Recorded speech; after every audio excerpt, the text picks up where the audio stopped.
అన్నిటికన్నా ముందు అందరికన్నా ప్రథమంగా ఉండే జియో ఎందుకో వెనకబడింది.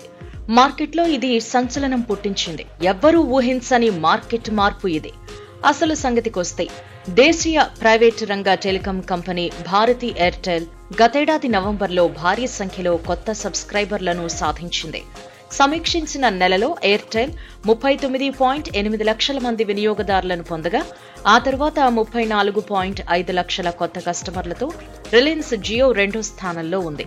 ఇక ఆర్థిక కష్టాల్లో ఉన్న వొడాఫోన్ ఐడియా చాలా రోజుల తర్వాత 9.6 లక్షల మంది 4G సబ్స్క్రైబర్స్ ని పొందడం విశేషం.